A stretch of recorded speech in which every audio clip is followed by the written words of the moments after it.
Bismillah, Alhamdulillah, hamdan katsiran tayyiban mubarakan fi. Ashhadu an la ilaha illallah wahdahu la syarika lah, wa ashhadu anna Muhammadan abduhu wa rasuluh. Rabbi shrah li sadri wa yassir li amri wahlul 'uqdatam min lisani yafqahu qawli. Yafqahu qawli, amma ba'd. Marilah sama-sama kita niat i'tikaf.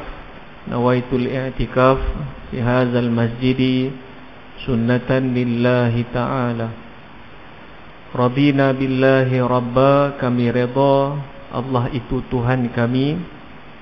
Wabil islami dina, kami redha Islam adalah cara hidup kami. Wabi Muhammadin nabiyyan wa rasula, kami juga redha Nabi Muhammad sallallahu alaihi wasallam merupakan nabi dan rasul. Yang dihormati pengurusi masjid Tuan Haji Japilus, timbalan pengurusi, para ahli jawatan kuasa masjid, Tok Imam, Tok Bilal, Tok Siap, muslimin dan muslimat yang dirahmati Allah Azza wa Jalla.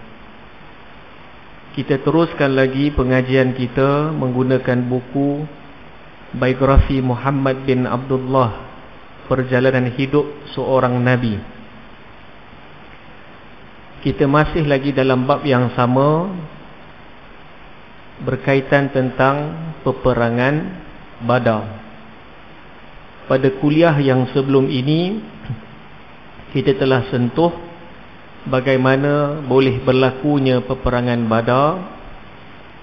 Tentera Islam daripada Madinah turun dan orang kafir Quraisy daripada Mekah menghala ke Badar. Dan hari ini kita akan masuk muka surat 151. Peperangan bermula dengan satu lawan satu. Dalam semua siri peperangan pada zaman Nabi sallallahu alaihi wasallam, sebelum berlakunya peperangan yang besar, maka akan diwakilkan orang kafir. Kalau dalam peperangan Badar akan menghantar wakil, dan Nabi akan memilih sebaik-baik panglima untuk berhadapan dengan orang kafir. Ada pernah berlaku ketika mana Nabi menghantar panglima perang bertemu dengan orang kafir, maka ketika mana orang kafir kalah dan mereka menarik diri, maka tidaklah berlaku peperangan. Maka itu yang kita sebut sebagai fa'i. Fa'i ini adalah harta rampasan perang yang belum berlaku peperangan. Memang berlaku pada zaman Nabi, dan fa'i ini Nabi SAW, para isteri dan keturunannya layak untuk menerima fa'i. Baik, peperangan bermula dengan satu lawan satu. Peperangan bermula dengan satu lawan satu orang bukan Islam, Quraisy. Yang pertama keluar adalah Aswad bin Abdul Asad. Dia bersumpah tidak akan ke barisan tentera bukan Islam, melainkan dia dapat minum air dari kolam orang Islam. Nanti kita akan sentuh selepas muka surat 153. Dalam buku ini dimuat naikkan peta bagaimana orang Islam daripada Madinah turun ke Badar, dan orang Mekah daripada selatan naik ke Badar. Dan Aswad bin Abdul Asad ini bersumpah dia tidak akan mati selagi mana tidak minum air yang ada di kolam umat Islam. Dia nak pergi ke kolam perigi tersebut, dia perlu melepasi Badar. Badar itu atas dia baru kolam air. Itu adalah Aswad bin Abdul Asad bersumpah. Hamzah keluar menentang Aswad.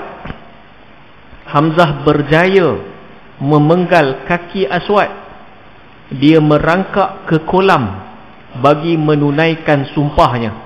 Hamzah dah dengar orang yang pertama keluar Aswad bin Abdul Asad. Dia berjanji dia takkan mati selagi mana dia tidak minum air kolam di belakang Badar. Maka ketika mana dia bertempur dengan Hamzah, Hamzah berjaya memenggal kaki Aswad dan dia merangkak ke kolam bagi menunaikan sumpahnya. Dia bagi minum sebab Hamzah dah dengar dia bersumpah untuk minum sebelum dia mati. Di situ kepalanya dipenggal oleh Hamzah Asadullah. Dan Aswad bin Abdul Asad meninggal ketika itu juga. Kita pernah sentuh sebelum ini, Hamzah ini adalah bapa saudara Nabi yang sangat mirip dengan Umar Al-Khattab radhiyallahu anhu. Tapi dia adalah versi yang tua. Kalau kita masih ingat lagi ketika mana Sayyidina Umar Al-Khattab radhiyallahu anhu masuk Islam, dia suruh isytiharkan Islam di Kaabah. Maka ketika itu Nabi bawa para sahabat, belakang Nabi adanya Hamzah radhiyallahu anhu, dan semua sahabat Nabi di belakang sekali adalah Sayyidina Umar Al-Khattab radhiyallahu anhu. Mereka dua ini menjaga barisan ketika mana menuju ke Kaabah.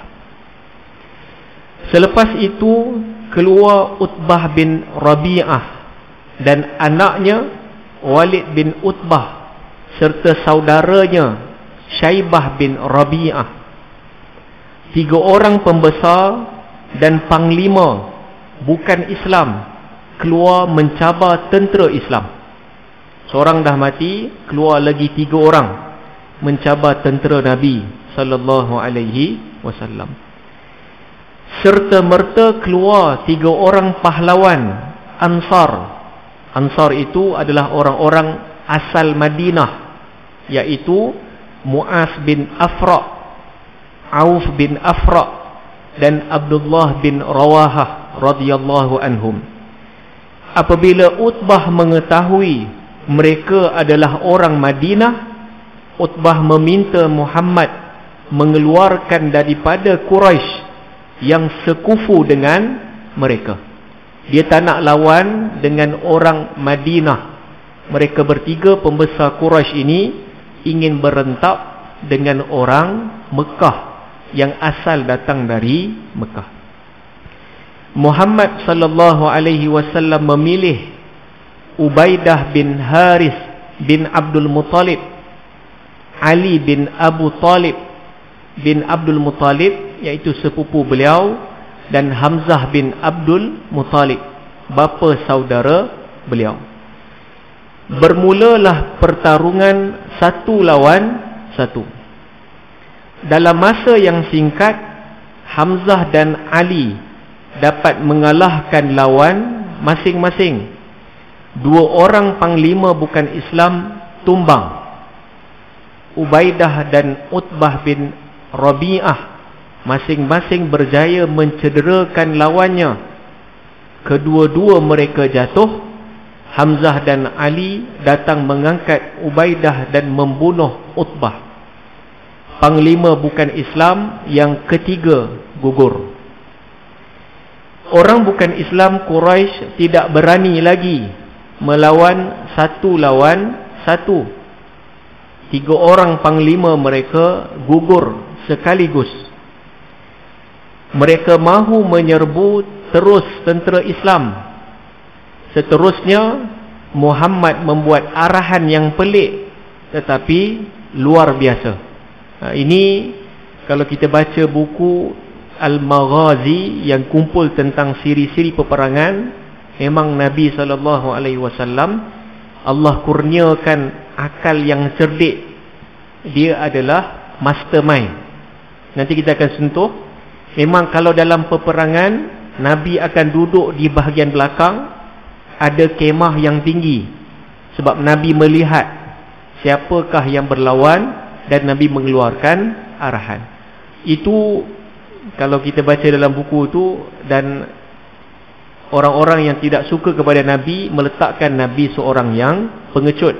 Tapi dalam buku Al-Maghazi menceritakan itulah kebijaksanaan yang ada pada Nabi sallallahu alaihi wasallam. Kalau Nabi gugur pada awal, maka peperangan tersebut dikira kalah. Seterusnya Muhammad membuat arahan yang pelik tetapi luar biasa. Muhammad memerintahkan tentera Islam duduk berlutut dan menunggu kemarahan tentera bukan Islam. Tentera bukan Islam pelik melihat strategi ini, kerana biasanya orang menyerbu terus ke arah lawan. Muhammad sallallahu alaihi wasallam memberi arahan, kalau mereka memanah, kamu bertahan di belakang perisai. Kalau mereka memanah, kamu bertahan di belakang perisai. Kalau mereka menyerbu, kamu bangun dan hadapi mereka secara serentak. Kita pun tahu peperangan Badar umat Islam tidak ramai, hanyalah 313 orang menentang dengan 1000 kafir Quraisy dari Mekah. Tentera bukan Islam mula menyerbu. Abu Jahal memerintahkan tenteranya memanah tentera Islam. Tentera Islam bertahan di belakang perisai daripada panahan, tetapi ada 2 anak panah yang mengena. Satu terkena hamba Umar dan satu lagi terkena pada Harithah bin Suraqah. Kedua-duanya syahid. Selepas peperangan, ibu Harithah datang kepada Muhammad sallallahu alaihi wasallam sambil menangis. Wahai pesuruh Allah, apakah nasib Harithah? Dia mati sebelum perang berkecamuk. Sebelum betul perang-perang berlaku, dia dah kena panah sebab tidak rapatnya perisai yang dibuat oleh para sahabat. Adakah dia syahid? Kalau dia ditempatkan di syurga, aku sabar. Tetapi kalau bukan di syurga, aku akan meratapinya dengan sehebat-hebat ratapan. Pada masa itu ratapan belum diharamkan. Muhammad sallallahu alaihi wasallam berkata, wahai ibu Harithah, bukan 1 syurga tetapi 8 syurga buat Harithah. Harithah memperoleh syurga Firdaus. Mendengar berita itu, hati ibu kepada Harithah tadi gembira dan tenang. Kita banyak dengar hadis Nabi sallallahu alaihi wasallam, barang siapa yang ikut peperangan Badar, mereka merupakan as-sabiqunal awwalun.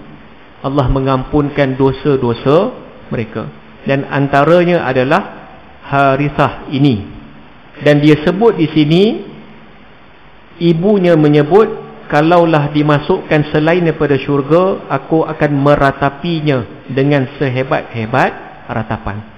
Memang budaya orang Arab, kalau tuan-tuan pernah pergi musafir di Mekah dan Madinah kurang, tapi di negara Arab yang lain, kalau orang yang dia sayang meninggal dunia, dia akan meratap dengan cara yang sangat melampau.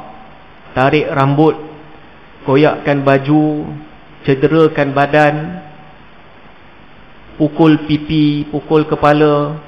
Itu adalah cara nak menunjukkan dia sangat sayang dengan orang yang meninggal dunia. Sebelum itu, memang benda itu benda yang tidak ada tegahan. Tetapi selepas itu, memang Nabi SAW menyebut beberapa kali. Antaranya Nabi sebut dalam hadis Sahih Muslim, Nabi memarahi orang yang suka meratap ketika mana meninggal dunia. Nabi sebut, isnatani finnas, 2 perkara pada manusia, huma bihim kufrun.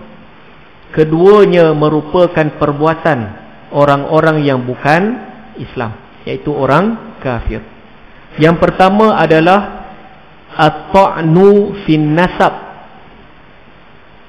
At-ta'nu fin nasab ini adalah orang yang suka mencela keturunan orang lain. Ini adalah akhlak orang yang bukan beragama Islam. Jangan mencela keturunan orang. Dan yang kedua Nabi sebut wan niyahatu 'alal mayyit, dan meratap atas mayat. Ini juga adalah perbuatan orang yang kafir. Dan Nabi sebut lagi, ketika mana ada sahabat Nabi, anaknya meninggal dunia, dia menangis meratap. Sampai kita pun orang Melayu kata, kalau cium orang yang kita sayang tu, jangan sampai air mata kena kepada mayat.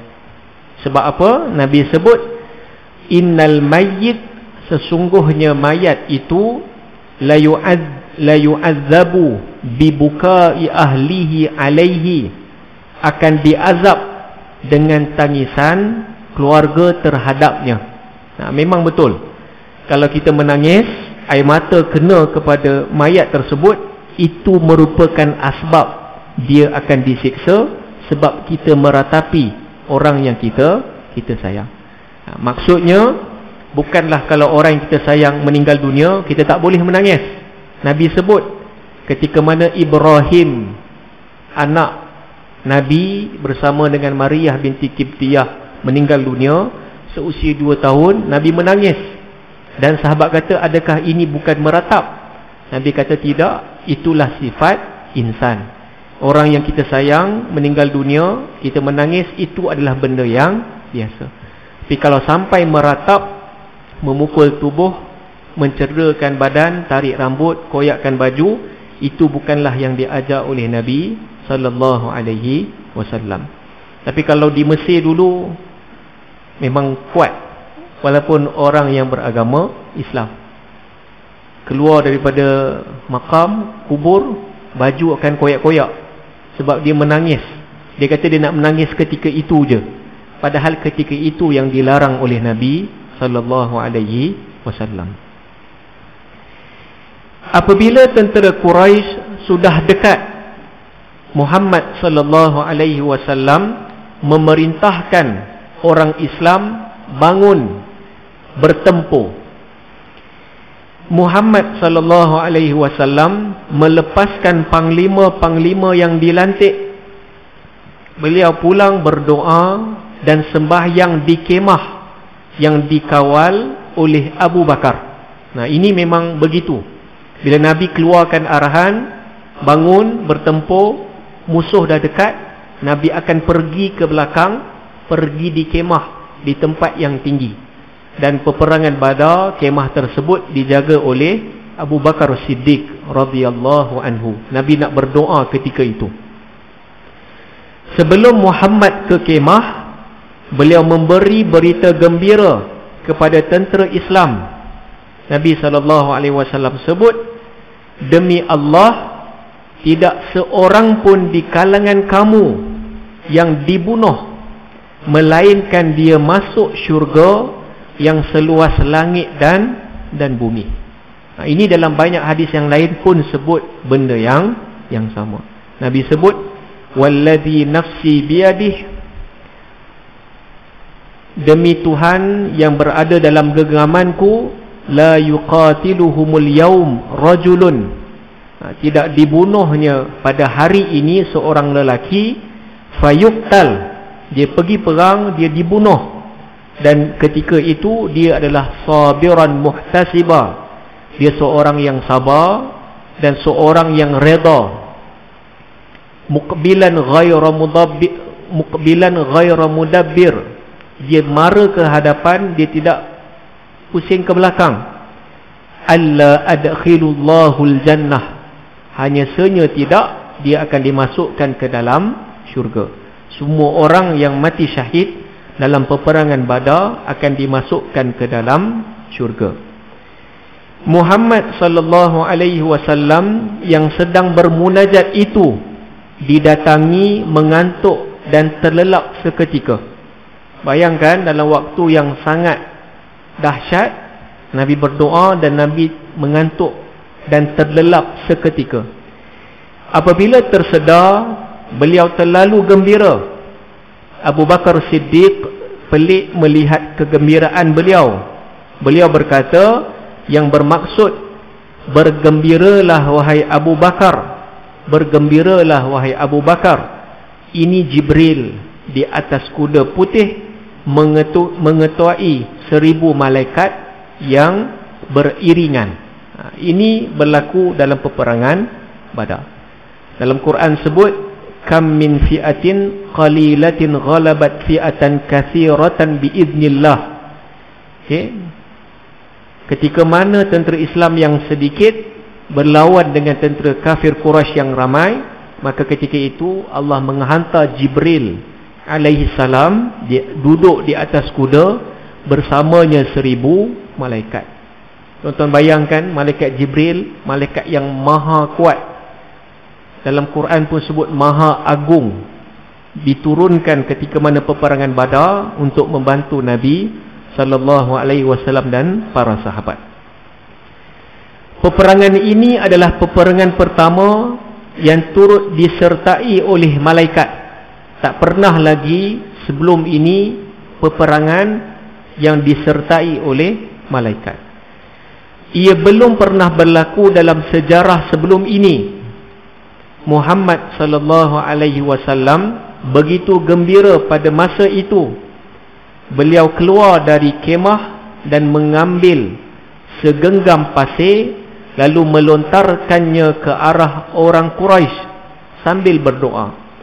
Orang-orang Quraisy yang beriman selepas peperangan itu memberitahu mata mereka dimasuki habuk dalam peperangan Badar. Allah menyatakan dalam surah Al-Anfal ayat 17 yang bermaksud, bukan kamu yang melontar ketika itu, tapi Allah lah yang melontar. Wa ma ramaita idh ramait walakinallaha rama. Bukanlah kamu yang melontar wahai Muhammad dan para sahabat Nabi, sebenarnya ketika itu Allah lah yang melontar apa yang mereka buat.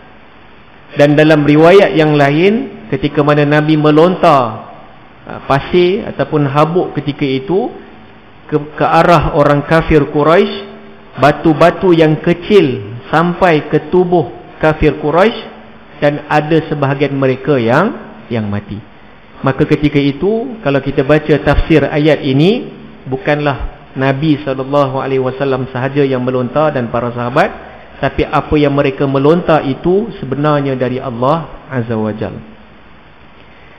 Pada masa itu, Muhammad sallallahu alaihi wasallam dan para sahabat hanya sebagai alat, tetapi Allah yang menyusun dan memenangkan orang Islam, dan Allah yang mengalahkan orang bukan Islam dalam peperangan itu.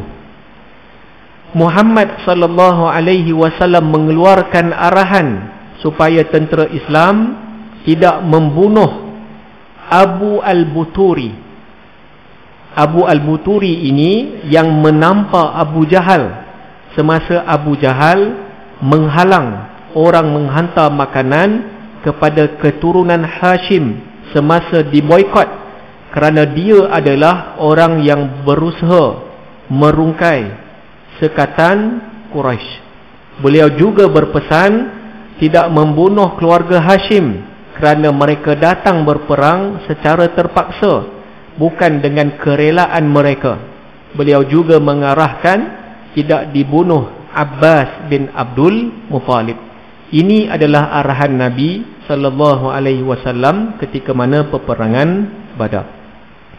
Kalau tuan-tuan masih ingat lagi, Abu al-Buturi ini ketika mana Abu Jahal memulau Nabi.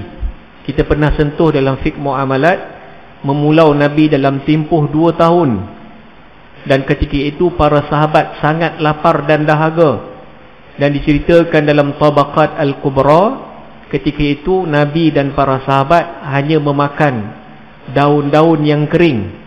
Maka ketika itu Abu Jahal menyuruh untuk memboikot Nabi dan para sahabat ketika itu, dan mereka menggunakan konsep kita sebut ihtikar, monopoli. Bila berurusan dengan puak-puak Muhammad ini, kita tinggikan harga. Itu adalah ucapan Abu Jahal. Dia kata, Abu Jahal menyebut, ya ma'syaral Arab, wahai bangsa Arab, ghalu fi ashabi Muhammad, tinggikanlah harga ketika mana berurusan dengan puak-puak Muhammad ini. Fa ana dhamin lakum, maka aku menjadi jaminan bagi kalian, alla takhsiru abada, kalian tidak akan rugi. Ini adalah ucapan Abu Jahal kepada Nabi sallallahu alaihi wasallam. Maka Nabi sebut, la yahtakiru illa khati, tidak melakukan monopoli kecuali orang itu berdosa. Maka orang yang bukan Islam, yang hantar makanan kepada Nabi, yang menghalang Abu Jahal adalah Abu al-Buhturi ini. Maka Nabi kata, jangan bunuh dia ketika mana peperangan Badar. Muslimin dan muslimat yang dirahmati Allah, kita tengok peta itu. Nah, ini yang saya cerita, para sahabat daripada Madinah turun menuju ke Badar, dan orang kafir Quraisy keluar naik daripada Mekah menuju ke Badar. Dan telaga mata air Badar itu berada di belakang. Nah, itu sebab kita sentuh tadi seorang lelaki yang bernama Utbah bin Rabi'ah.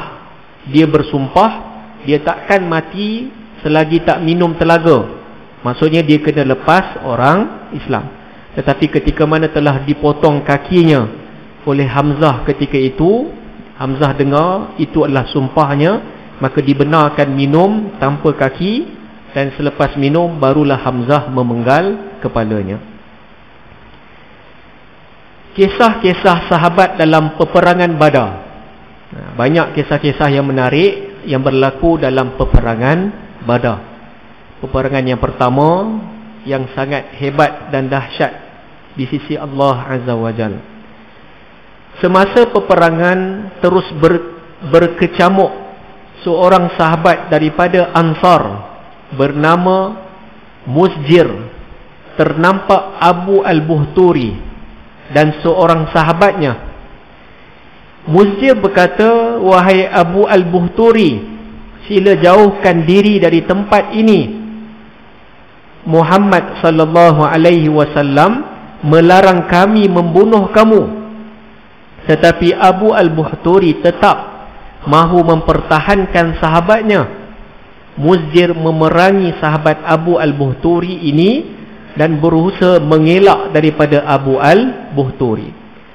Tetapi tiba suatu masa dia sudah tidak dapat mengelak lagi, kerana Abu al-Buhturi mahu membunuhnya.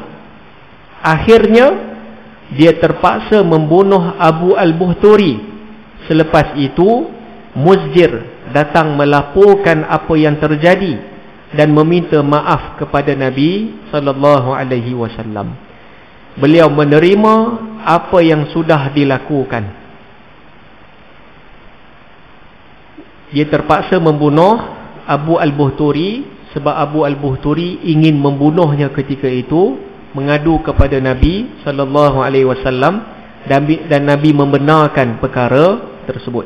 Sama juga nanti kita akan sentuh ketika mana Nabi hampir dibunuh oleh seorang lelaki ketika mana peperangan Uhud yang bernama Ubay bin Khalaf. Ketika mana Ubay bin Khalaf mencapai benda yang tajam nak bunuh Nabi, maka Nabi capai juga benda yang tajam, baru Nabi membunuh Ubay bin Khalaf. Dialah seorang-orangnya manusia yang telah dibunuh oleh Nabi sallallahu alaihi wasallam. Padahal Nabi ikut, Nabi bersama dengan peperangan yang diceritakan oleh Urwah bin Zubair radhiyallahu anhu sebanyak 19 kali. Tapi Nabi pernah membunuh hanya seorang. Sebab peperangan Uhud itu adalah peperangan yang sangat dahsyat. Orang Islam kalah, Nabi tergelincir dan sebagainya. Dan ketika mana berlaku itu, barulah Nabi membunuh Ubay bin Khalaf. Dalam peperangan itu ada seorang tentera bukan Islam yang memakai baju besi dari atas kepala sampai ke kaki. Tidak ada orang yang mampu mencederakannya. Sebaliknya, dia berjaya mencederakan ramai tentera Islam. Akhirnya, para sahabat mengadukan hal ini kepada Nabi sallallahu alaihi wasallam. Muhammad sallallahu alaihi wasallam mengarahkan Zubair bin Al-Awwam menyelesaikan orang ini. Zubair adalah antara panglima Islam yang gagah. Zubair menceritakan peristiwa yang berlaku. Aku pergi kepada orang ini. Aku berpusing sekelilinginya, mencari kalau-kalau ada tempat yang dapat ditembusi, tetapi tidak ada melainkan matanya. Orang itu terus mengamuk di medan perang dan mencederakan tentera Islam. Akhirnya aku sampai di depan orang ini dan aku mengambil panah. Aku memanah ke matanya dan tepat kena matanya sehingga menembusi ke belakang kepalanya. Matilah orang ini. Itulah antara kelebihan Zubair bin Al-Awwam. Nabi SAW pernah menyebut, kita pernah sentuh sebelum ini, Nabi sebut, inna likulli nabiyyin hawariyah. Sesungguhnya setiap Nabi akan adanya pendukung. Setiap Nabi mesti adanya pendukung, orang yang paling rapat dan kuat ketika mana Nabi memerlukan bantuan. Dan Nabi sebut, wa inna hawariya, sesungguhnya pendukung aku Az-Zubair bin Al-Awwam. Zubair bin Al-Awwam, seorang sahabat Nabi yang sangat hebat. Antara sahabat yang cedera adalah Abu Qatadah. Abu Qatadah radhiyallahu anhu dalam peperangan Badar, dia duduk di dalam kemah di belakang Nabi. Kalau kita baca buku dalam peperangan, Abu Bakar Siddiq radhiyallahu anhu jaga kemah. Abu Qatadah radhiyallahu anhu duduk belakang Nabi. Siapa yang duduk di depan Nabi? Abu Dujanah radhiyallahu anhu. Ini dua orang lelaki yang jaga depan dan belakang. Beliau luka di kepala dan sebelah matanya terkeluar ke pipi. Ini diceritakan dalam hadis Imam Al-Baihaqi. Memang diceritakan dalam hadis. Ketika mana Abu Qatadah duduk di belakang Nabi, orang kafir Quraisy memanah, memang kena Nabi, tapi dia letak kepalanya dan ketika itu sebelah matanya kena dengan anak panah tersebut. Dia dibawa ke belakang dan sahabat mahu memotong tali matanya. Satu mata tu memang terkeluar. Dalam hadis Sahih Tirmizi tu kata memang dah terkeluar, dia pegang. Abu Qatadah meminta supaya tidak memotong matanya sehingga dia berjumpa dengan Nabi sallallahu alaihi wasallam dalam peperangan tersebut. Muhammad sallallahu alaihi wasallam memanggil Abu Qatadah berjumpa beliau. Beliau mengambil biji mata Abu Qatadah dengan tangannya dan dimasukkan semula ke dalam matanya dan menyapu matanya. Abu Qatadah radhiyallahu anhu berkata, selepas itu aku tidak mengetahui mata aku yang mana cedera. Mata Abu Qatadah kembali seperti sedia kala. Ini antara mukjizat Nabi sallallahu alaihi wasallam. Ikut logik akal, dah keluar sampai pegang, walaupun orang yang pakar perubatan masukkan, tidak akan elok ketika itu juga. Memang berlaku dalam beberapa kali. Dalam peperangan Uhud, nanti kita akan sentuh, sahabat Nabi yang bernama Abu Dzar Al-Ghifari radhiyallahu anhu pun begitu. Ketika mana teruknya berlaku peperangan, mata Abu Dzar Al-Ghifari tidak mampu untuk buka. Maka Abu Dzar Al-Ghifari menjerit-jerit. Nabi membawa Abu Dzar ke tepi. Nabi meludah di mata Abu Dzar Al-Ghifari yang diceritakan dalam Sahih Muslim. Selepas itu matanya celik dan baiklah. Itu mukjizat Nabi. Kita tak boleh lah kan. Orang sakit kita ludah, mungkin akan jadi lagi teruk, banyak kuman. Yang ketiga, memang berlaku, diceritakan dalam sirah. Ini kita tak ada dalam buku. Seorang sahabat Nabi yang bernama Hubaib bin Fudail. Dia dah sakit mata lama. Mata dia dah jadi putih sebab kesan daripada kena patukan ular. Dalam hadis riwayat Hakim menceritakan, dia dah lama sakit, dia bertemu dengan Nabi Hubaib bin Fudail ini. Maka Nabi tiup di mata Hubaib bin Fudail, maka eloklah mata Hubaib bin Fudail ketika itu. Dan ini antara mukjizat yang Nabi SAW diberikan oleh Allah Azza wa Jalla. Dua sahabat Nabi yang sangat hebat. Abu Qatadah radhiyallahu anhu jaga di bahagian belakang, yang depan dijaga oleh Abu Dujanah radhiyallahu anhu. Tuan-tuan tahu tak siapa Abu Dujanah? Abu Dujanah radhiyallahu anhu seorang lelaki yang dirakamkan di dalam Al-Quran ketika mana sahabat Nabi menyebut tentang dia. Okey, Abu Dujanah radhiyallahu anhu ini seorang lelaki yang rendah tetapi dada dia bidang, lebar. Ketika mana ada dalam satu siri peperangan, dia merupakan orang yang dipilih oleh Nabi, satu lawan satu. Dia turun kuda, kafir Quraisy tengok nak tergelak, rendah. Maka ketika itu, apa yang boleh dia buat untuk menunjukkan dia ni kuat? Maka dia ada dada yang bidang, dia jalan mendabik dada. Maka sahabat Nabi sebut apa? Wala tamshi fil ardi maraha. Bukankah Allah dah sebut, janganlah kamu berjalan sombong di atas jalan muka bumi Allah ini. Dia jalan sombong. Sebab apa? Dia rendah. Orang tengok orang pelekeh, so dia mendabik dada supaya takutkan musuh. Dan ketika itu sahabat Nabi baca ayat Quran tersebut, janganlah mendabik dada, janganlah jalan sombong di atas muka bumi Allah ini. Maka Nabi sebut khusus berkaitan tentang Abu Dujanah radhiyallahu anhu, ini adalah jalan yang sangat dimurkai oleh Allah, kecuali yang dibuat oleh Abu Dujanah radhiyallahu anhu atas jalan ini. Maksudnya dalam peperangan. Maka timbullah benda-benda yang lain. Nabi suruh sahabat-sahabat yang adanya uban, letaknya inai, kuningkan, supaya nampak muda. Itu adalah benda untuk menakutkan musuh. Nampak beruban warna hitam tak boleh lah, itu memang nampak muda terus. Ini kalau inai dibenarkan oleh Nabi sallallahu alaihi wasallam. Abu Dujanah radhiyallahu anhu. Pada masa itu ada dua orang remaja daripada Ansar, iaitu Muaz bin Afra dan Auf bin Afra. Dua orang adik-beradik. Seorang berumur 15 tahun dan seorang lagi berumur 16 tahun.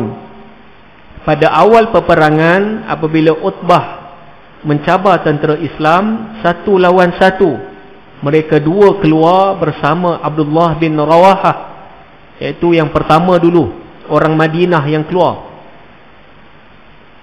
Mereka berdua berada bersama Abdul Rahman bin Auf. Abdul Rahman berkata dalam hatinya, kalau boleh, biarlah orang yang di kiri kanan aku orang yang lebih dewasa dan lebih berpengalaman dalam peperangan. Salah seorang daripada mereka datang berbisik kepada Abdul Rahman supaya tidak dapat didengari oleh yang kedua. Katanya, wahai pakcik, adakah pakcik kenal Abu Jahal? Aku dengar dia adalah orang yang paling banyak menyakiti Muhammad. Tunjukkan dia kepada aku. Aku ingin membunuhnya. Begitulah kemarahan anak muda ini kepada Abu Jahal. Dia mahu membunuh ketua orang Quraisy dalam peperangan itu. Abdul Rahman bin Auf terkejut dengan soalan itu, tetapi beliau berjanji menunjukkan Abu Jahal kepadanya. Selepas itu datang seorang lagi juga dengan soalan yang sama. Pada masa itu baru Abdul Rahman bin Auf tenang berada di tengah-tengah dua remaja itu. Abu Jahal dikawal ketat oleh orang-orangnya. Abdul Rahman menunjukkan kepada dua remaja itu yang mana satu Abu Jahal. Belum sempat Abdul Rahman habis bercakap, kedua-duanya sudah melompat menuju ke tempat Abu Jahal. Mereka merempuh barisan tentera bukan Islam sambil menebas ke kiri dan ke kanan orang-orang di sekeliling Abu Jahal dengan pedang mereka. Akhirnya kedua-duanya sampai kepada Abu Jahal dan memukul Abu Jahal dengan pedang mereka sehingga Abu Jahal terjatuh. Semua orang tidak menyangka serbuan tangkas daripada dua orang remaja Ansar itu. Abu Jahal cedera parah dan jatuh tetapi masih bernyawa. Auf bin Afra yang sedang berada di tengah-tengah tentera bukan Islam itu dibunuh oleh Ikrimah, anak Abu Jahal yang berada hampir dengan ayahnya. Muaz bin Afra pula sempat berundur sambil memerangi tentera bukan Islam yang mengasaknya. Akhirnya sebelah tangannya terpotong tetapi masih tergantung di badannya. Dia berjaya berundur sampai ke tempat tentera Islam. Selepas dibalut tangannya, dia terus berperang lagi, tetapi tangannya yang hampir putus itu mengganggu pergerakan. Akhirnya dipijak tangan itu dengan kakinya sendiri dan diputuskan terus tangannya supaya lebih mudah dia bergerak. Dia terus berperang sehingga syahid dalam peperangan Badar. Mereka mula berundur dan tentera Islam mengejar dari belakang. Dalam peperangan Badar, seramai 70 orang tentera bukan Islam terbunuh dan seramai 70 orang dapat ditawan. Nah, pemuda itu dibunuh oleh Ikrimah, anak kepada Abu Jahal, membunuh Auf bin Afra. Nah, Ikrimah ini walaupun anak Abu Jahal, ramai bunuh orang Islam, tetapi akhirnya Ikrimah radhiyallahu anhu masuk agama Islam. Maka Allah ampunkan semua dosa-dosanya yang lalu. Antara peristiwa menarik dalam peperangan ini adalah yang berlaku ke atas Umayyah bin Khalaf. Umayyah bin Khalaf ini siapa? Dia adalah tuan kepada Bilal bin Rabah radhiyallahu anhu. Kita pernah sentuh sebelum ini. Umayyah bin Khalaf lah yang siksa Bilal, hempapkan batu yang besar di atas padang pasir yang panas. Ini dibuat oleh Umayyah bin Khalaf. Dia diapit oleh anaknya apabila tentera bukan Islam berundur. Dia yang berbadan besar itu tidak mampu berlari. Kalau dia berundur, dia pasti dibunuh. Dia mahu menyerah kepada orang yang dapat memberi jaminan keselamatan kepadanya.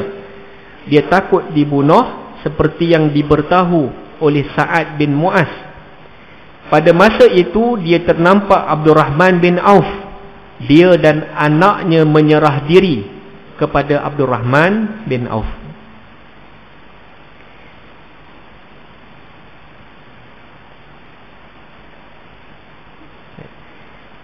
Abdul Rahman seorang diri menarik kedua anak beranak ini tanpa sebarang perlawanan. Apabila lalu di tempat Bilal, Bilal menjerit, Umayyah, ketua orang bukan Islam, demi Allah, aku tidak akan selamat kalau dia selamat. Abdul Rahman menahan Bilal kerana kedua anak beranak ini sudah menjadi tawanan Abdul Rahman bin Auf. Bilal akhirnya memberitahu kepada sekumpulan Ansar, adakah kamu mahu membunuh orang yang mengazab aku? Itu dia Umayyah bin Khalaf bersama dengan Abdul Rahman bin Auf. Abdul Rahman pula cepat-cepat menarik Umayyah menuju ke tempat Muhammad sallallahu alaihi wasallam. Umayyah tidak mampu lari, badannya terlalu besar. On the way nak bawa kepada Nabi sallallahu alaihi wasallam, Bilal lah cakap kepada para sahabat, dialah yang seksa aku, dialah yang bernama Umayyah bin Khalaf. Abdul Rahman bin Auf tetap berkeras Umayyah bin Khalaf dan anak dia telah menyerah diri kepada aku. Tanggungjawab aku untuk membawa kepada Nabi sallallahu alaihi wasallam. Kita habiskan kisah ni. Pada masa itu sekumpulan Ansar sudah mengepung Umayyah. Abdul Rahman menjerit, "Ini tawanan aku." Bilal pula mengulang cerita bagaimana Umayyah mengazabnya. Orang-orang Ansar ini tidak boleh sabar lagi ke atas Umayyah. Dia hanya patut dibunuh. Abdul Rahman yang cuba membawa Umayyah kepada Muhammad menyuruh Umayyah berbaring, dan dia berbaring ke atas Umayyah supaya Umayyah bin Khalaf tidak dibunuh. Walaupun begitu, orang-orang Ansar ini terus menerkam Umayyah dari bawah Abdul Rahman dari setiap penjuru sehingga mati Umayyah di situ. Baik. Ada cerita lain yang menunjukkan ketika mana berlakunya begini, Abdul Rahman bin Auf mengadu kepada Nabi sallallahu alaihi wasallam. Umayyah bin Khalaf dan anak dia telah meletakkan diri sebagai tawanan tetapi dibunuh oleh penduduk Ansar atas cerita Bilal bin Rabah yang telah teruk disiksa. Maka ketika itu Nabi memarahi sebahagian sahabat yang membunuh sebab Umayyah bin Khalaf dan anak dia telah memberikan dirinya sebagai tawanan. Tapi akhirnya Nabi SAW memaafkan para sahabat ketika itu. Wallahu alam. InsyaAllah kita akan sambung nanti